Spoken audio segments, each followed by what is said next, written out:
Yun yung graphene pre. Ang grabe. Yung ceramic coating. Cool time.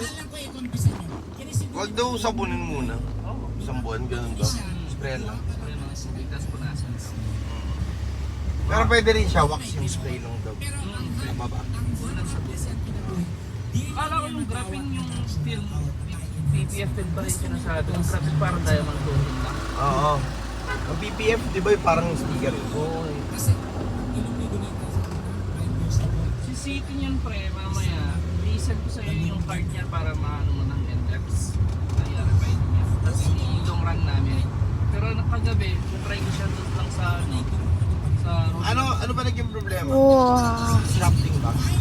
Hindi, yung mga lower suspension bushing, mahina. Tapos yung, nandun pa sa isang sasakyan yung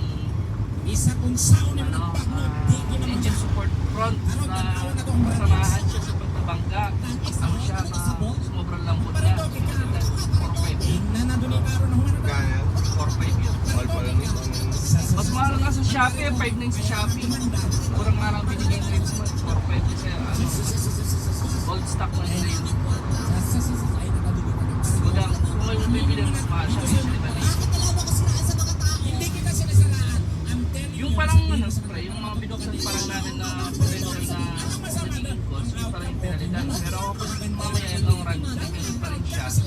Proceed kami sa steering column na sa ABS na. Paano? Yung ginawa namin kahapon, yung parang potential na nakita namin na grabe yung mga sira, yung suspension bushing, yung lower arm, yung sinunod ko kay Aisel, yung pinamamas yung shock mo. Tapos yung support na malambot na, namaan na. Ano hindi lang yun yung sira? May kailangan mapalitan. Hindi pa tayo sure, kasi ay mamaya pa natin nga ano. Test drive yun muna. Uy, kasi hindi ko pa na-try na long run talaga yung 80 plus 100 eh. Kasi lumalabas yung problema niya, nasa 90-100 yung ginamit namin ni Dino. Tapos pinamasyashot na rin, tsaka alignment ulit yung rotor.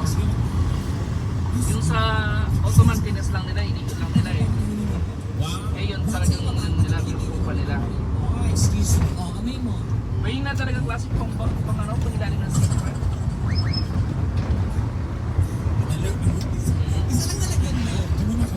Ano yung muna, baka naman hindi naman kailangan palitan. Oo. Dahil ang aming trabaho, malapit na mawala. Okay. Sasara. Yung pamangkin kong lalaki naman, nakamamas